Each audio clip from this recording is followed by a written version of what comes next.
We welcome you once again to the John A. Widtsoe podcast. Come Follow Me is the source we're following, Latter-day Saints study of the New Testament this year. I'm joined once again by my dear friend, Craig Blomberg. Craig, formerly the professor of New Testament at Denver Seminary. Welcome once again, Craig.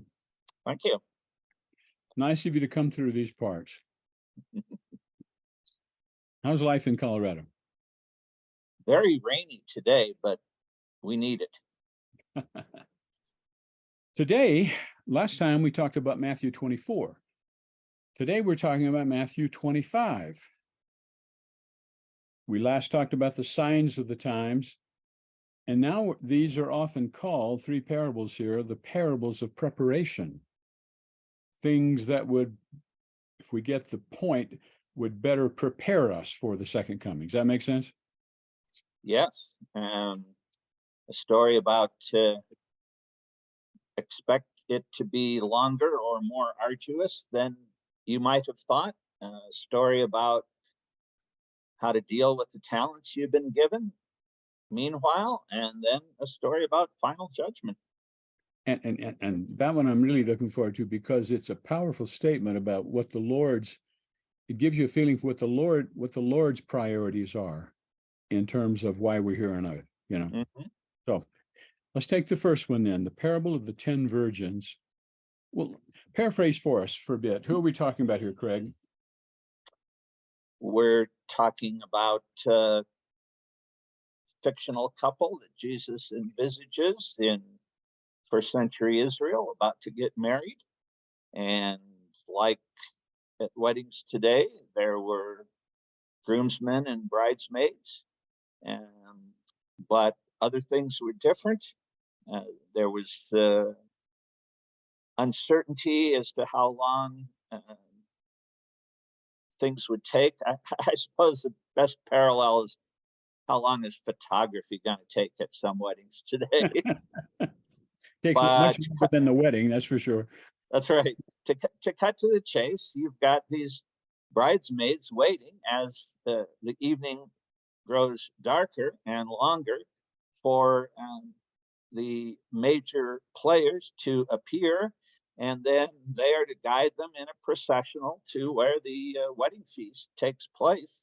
And 5 are prepared in case it goes much longer than anticipated, and 5 of them aren't. Okay. You know, I was going to read a wonderful statement by a very prominent, respected New Testament scholar about this. I was going to read from your commentary on Matthew. I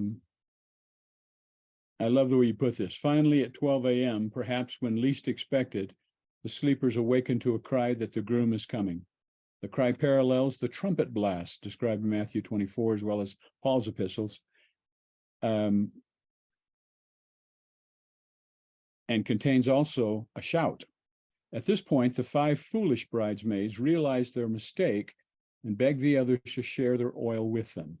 The 5 young women refuse, since they realize that then all may run out of oil, leaving everyone in the dark. That's a good way to put it. Mm-hmm. On festive nights such as this, the shops stayed open as long as people would need them. So the girls should go there and purchase extra oil for themselves. Jesus apparently wants to teach that spiritual preparedness may not be transferred from one individual to the next. It's interesting, Craig, they're not called 5 wicked. They're called 5 foolish. Right. It isn't that they're great sinners. That would be too easily to dismiss this parable for good Christians, right?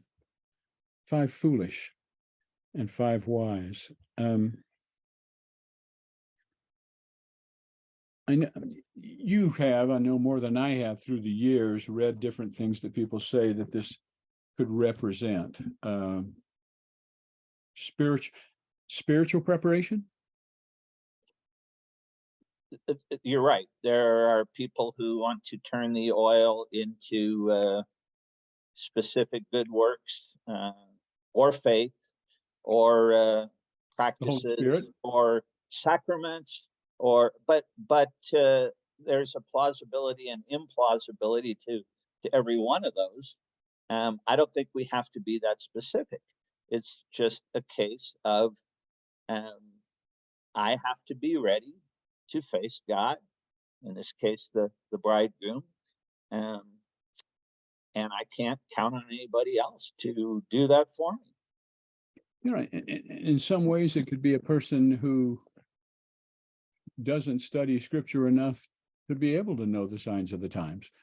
A person who is what you would call a fine individual, but they really haven't developed their spiritual qualities. They haven't developed, they haven't begun to acquire the fruit of the Spirit, you know, patience, long-suffering, gentleness, people kinds of qualities, so many different things. But it's just, you're right, it's just lack of preparedness for an important event.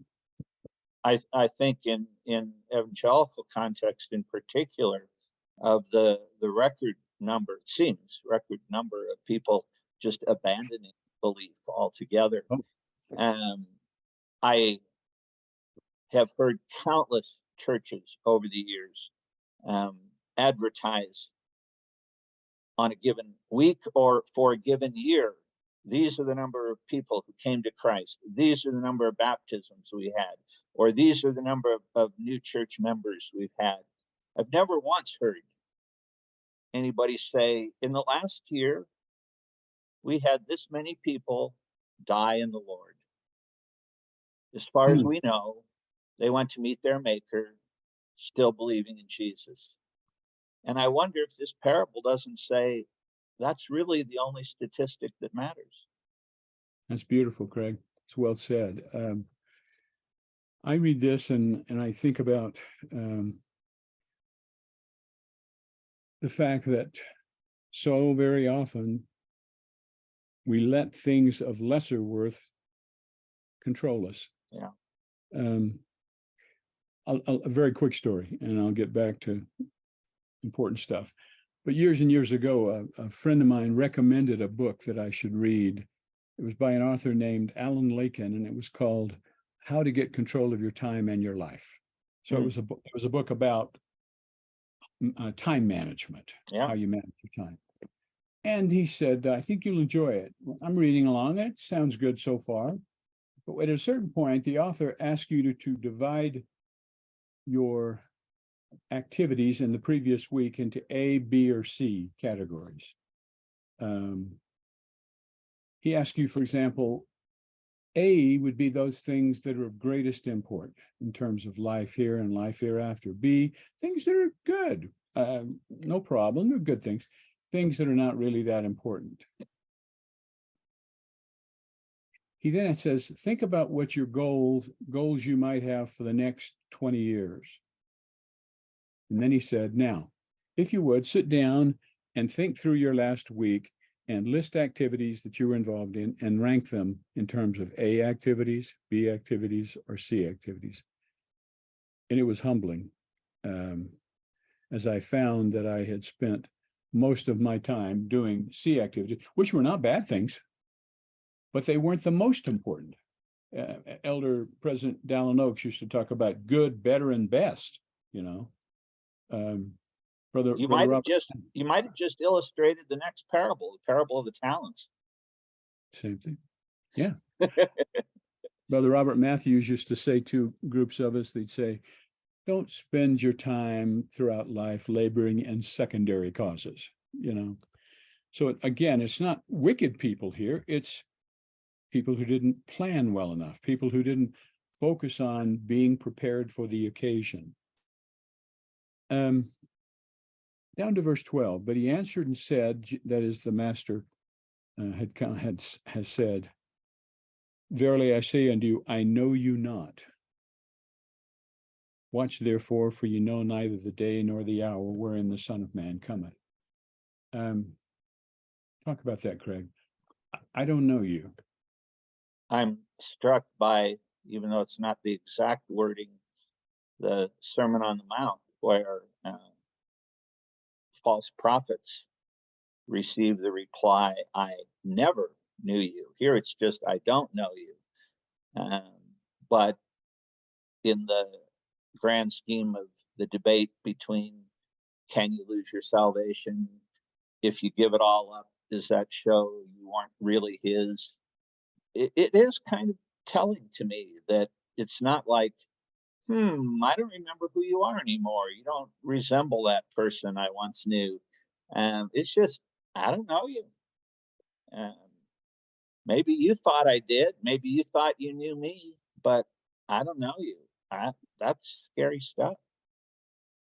One of the places where Joseph Smith makes an alteration is here, as well as in Matthew 7, on the I know you not.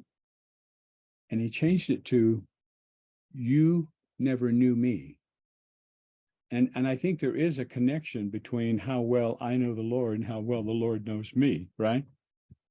And so, whereas the Lord's doing the talking here, I don't know you. You haven't spent a whole lot of time with me or my things. There's a sense, too, in which he'll know me better if I know him. Does that make sense? I don't think Joseph got the translation right, but I think he got the spirit right. You know, years ago, I sat down and I read the book Knowing God by J.I. Packer. Yeah. It's not an easy read. It's thick, it's heavy, but I was very moved by it in the sense of, I came away thinking, I really need to know God better than I do. For one thing, if I know him better, I think he'll know me better. Yeah. Okay. Anything else we have to say about this one?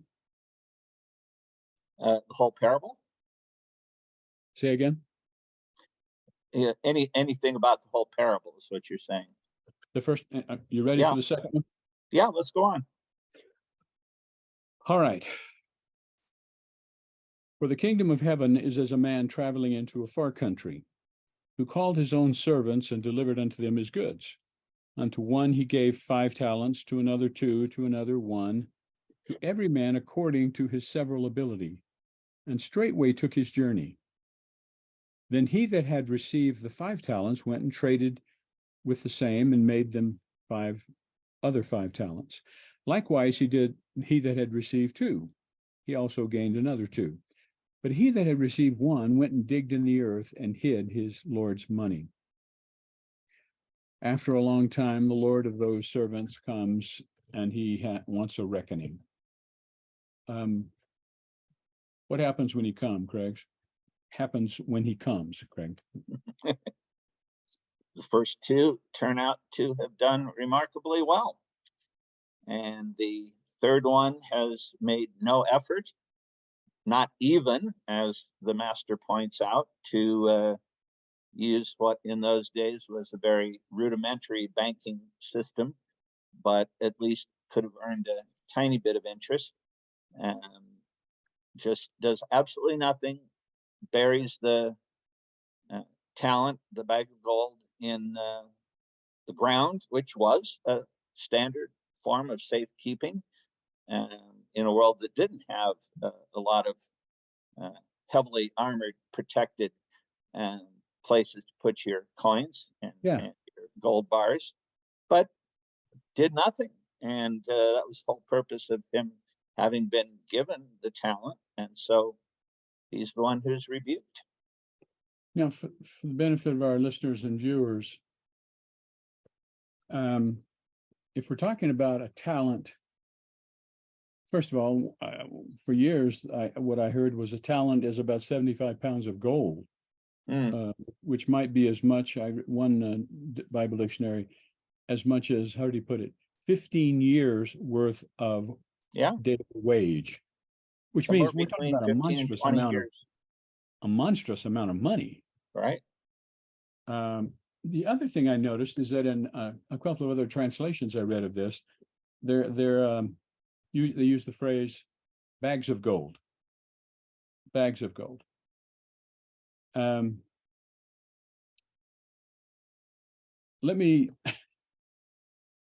read many translations of this from other translations, but let me read the paraphrase from The Message by Peterson. The master was furious. That's a terrible way to live. It's criminal to live cautiously like that. If you knew I was after the best, why did you do less than the least? The least you could have done would have been to invest the sum with the bankers, where at least I would have gotten a little interest. He gave instructions. Take the 1,000 and give it to the one who risked the most. And get rid of this play it safe who won't go out on a limb. Throw him out into outer darkness.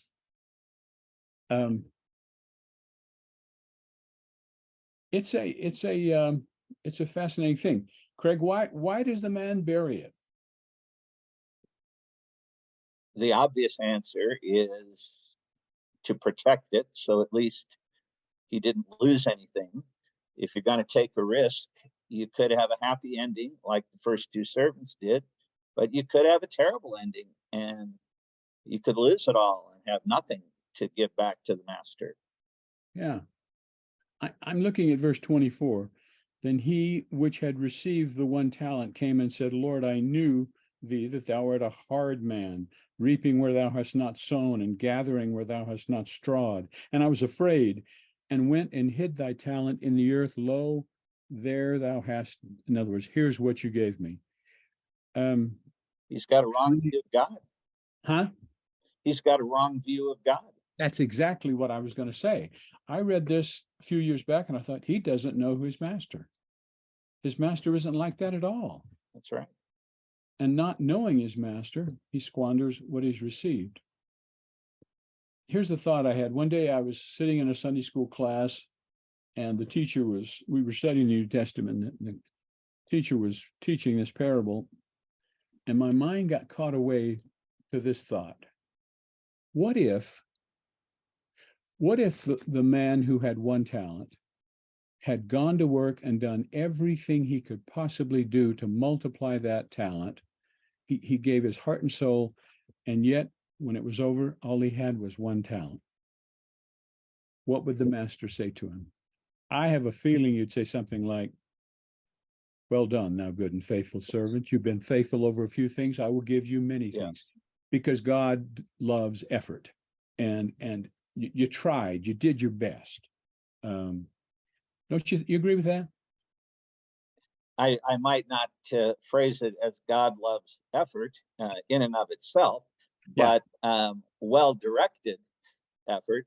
The point is the man did nothing. I'm reminded of the parable of the rich man and Lazarus. You know, how much philanthropy do you have to show? You don't quantify it. How much do you have to help the poor? Okay, I know your community and some of ours believe in tithing. I read the New Testament. I don't see that. I see generous, sacrificial giving, which, if we're honest, means more than 10% for a lot of us. But you don't quantify it. But on the other hand, you don't pass a beggar who's dying every day, and you've got all the means in the world to even do a little bit and do absolutely nothing. When you do absolutely nothing, you don't know God. I'm glad you came to that. I had the same feeling. This man doesn't know his master. There's a story in Latter-day Saint church history where a man named Oliver Granger, after the Latter-day Saints have left Kirtland and gone to Missouri, Oliver Granger is asked by the First Presidency to go back and settle all the accounts, close all the accounts, take care of the business of the First Presidency, and we trust you to do that. He goes back. I want to read to you something from this is section 117 of the Doctrine and Covenants. The Lord speaking, I say unto you, I remember my servant Oliver Granger. Behold, verily I say unto him, his name shall be had in sacred remembrance from generation to generation, forever and ever. Therefore, let him contend earnestly for the redemption of the First Presidency of my church. And this is moving to me. And when he falls, it doesn't say if he falls. When he falls, he shall rise again. And this is the part that just moves me. For his sacrifice shall be more sacred unto me than his increase. for his sacrifice shall be more sacred unto me than his increase. That's what I was thinking of. I was thinking about that when I thought of this, the one who buried his talent. If he had just given everything he had to multiply that, because I think what it says to me is God is in many ways far more concerned with the direction we're headed than with our immediate geography. And I would be even more radical, and I would say, since probably none of us honestly ever gives everything we have, Yeah. if he had just made a good faith effort. That's right. Agreed. Let's go to number 3. Judgment. Parable of the sheep and the goats. This one's a sobering one, to be honest Yes. with you. Craig, why don't you read for us? Starting. I don't want to read this. I want you to read it. Start with 31 and then go through. I'll stop you, but go to about verse 40. When the Son of Man comes in his glory and all the angels with him, he will sit on his glorious throne. All the nations will be gathered before him, and he will separate the people one from another as a shepherd separates the sheep from the goats. He will put the sheep on his right and the goats on his left. Then the king will say to those on his right, "Come, you who are blessed by my Father, take your inheritance, the kingdom prepared for you since the creation of the world. For I was hungry, and you gave me something to eat. I was thirsty, and you gave me something to drink. I was a stranger, and you invited me in. I needed clothes, and you clothed me. I was sick, and you looked after me. I was in prison, and you came to visit me." Then the righteous will answer him, "Lord, when did we see you hungry and feed you, or thirsty and give you something to drink? When did we see you a stranger and invite you in, or needing clothes and clothe you? When did we see you sick or in prison and go to visit you?" The king will reply, "Truly I tell you, whatever you did for one of the least of these brothers and sisters of mine, you did for me." A moving way of teaching, isn't it? Well, I mean, as you read, I thought there are many, many faithful people in terms of being faithful to the Lord who don't keep track of what they're doing. They don't write down compassionate service hours. They don't record the good deed I did for John. They just go about their business serving and giving. And I think that's what I see here with, when did I do that? I don't remember that. Absolutely unconscious. I'm thinking of in Dietrich Bonhoeffer's Cost of Discipleship. He talks about this, the hiddenness of discipleship. He talks about. He says, how do you reconcile do your good works that you may glorify your Father which is in heaven? Don't toot your horn, don't show your good works. He said, how do we reconcile that? He said, we reconcile it this way. You keep it. He says, who do we hide the visibility of our discipleship from? He said, not from God, or he says, we hide it from ourselves. And I think this gets at one of the, this is Matthew 6 rewritten in many ways, doing the right thing for the right reason. These people are doing the right things and not even thinking about reward. They're not thinking about keeping track. These are just God-fearing, good people who serve other people. What do you think? Yeah, I like that. In our circles, there have been times when people have used this to say, "Oh, well, look, these are." I think it was Karl Rahner who came up with the term anonymous Christians. These are people who could be of some other religion, and they're helping the needy in some other religion, and they have no idea. Well, I think you can deal with that question with other texts, but what's going on here, which is why I tried to emphasize the word "you" every time I came across it. These people aren't surprised to learn that they had done good things. they're surprised to learn that Jesus said they did them to him. Well, we're not alive in the first century. How could we have ever given Jesus a meal? And that's when he says, when you do it to one of the least of these, my brothers or sisters, you've done it to me. Yeah, it's beautiful. And of course, the reverse, the rest of the chapter is the more depressing part. Right.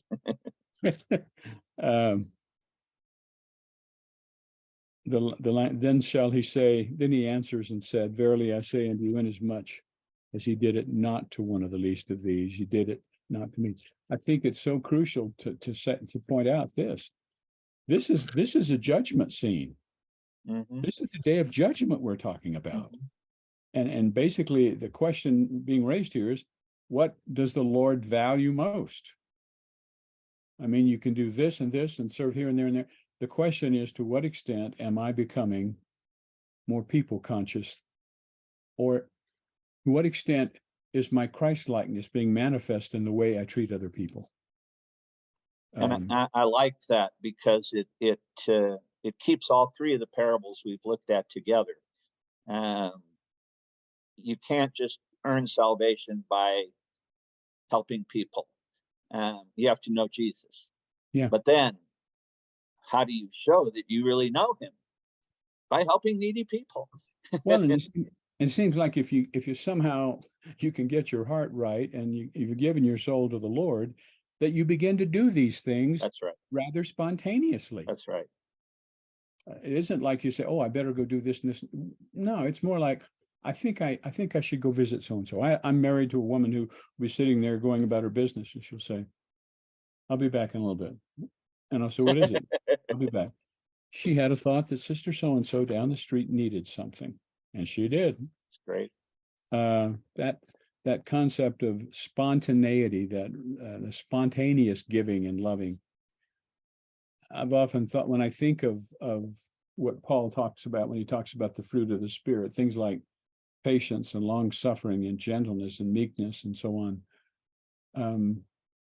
Those are human things. Those are people qualities. Mm-hmm. That is, I've said in many a time to congregations and classes that, look, you want to know you're standing before God? To what extent have you become more and more and more people conscious? Conscious. At least in our circles, and I know from previous discussions to a certain degree in yours, we have tried to evaluate people on a very narrow list of conservative lifestyle requirements. Do you drink? Do you smoke? Do you have sex outside of marriage? Have you been divorced? Et cetera, et cetera, et cetera. And some of those are found in Scripture, but interpersonal things are overwhelmingly more common. Yeah. When it comes to what Christians are going to be judged by. Yeah, and so this one really moves me. I mean, when you think about it, for those of you tuning into this, the right hand anciently was called the dexter. The left hand was called the sinister. Latin, yeah. Right, in the right hand, the dexter meant blessedness or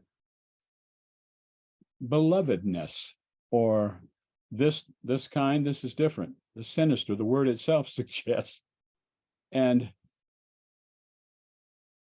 I would hope, and I think we'd all hope, there are many things involved in the judgment, but this gets at something.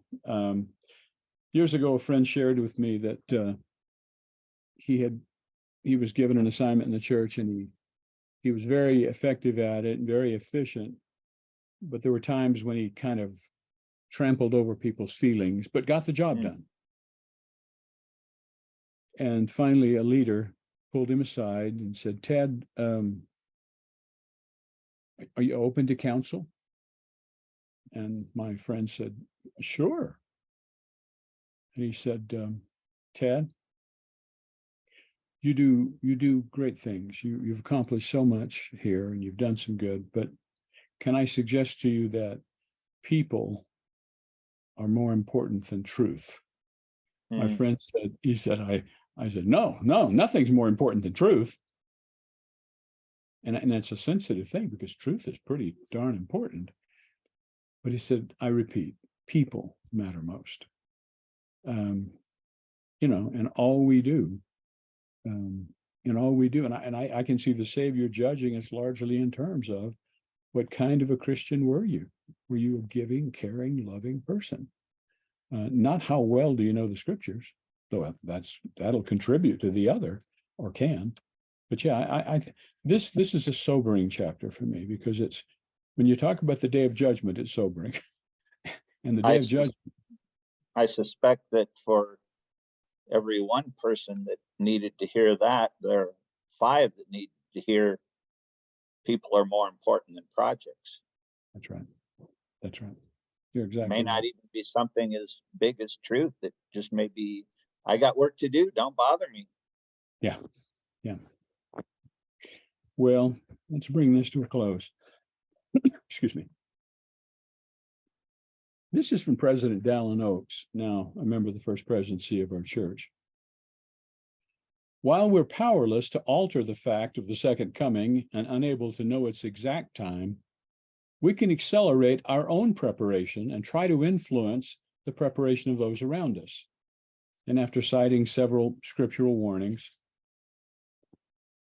President Oaks asked, what if the day of his coming were tomorrow? If we knew that we would meet the Lord tomorrow through either our premature death or through his unexpected coming, what would we do today? What confessions would we make? What practices would we discontinue? What accounts would we settle? What forgiveness would we extend? What testimonies would we bear?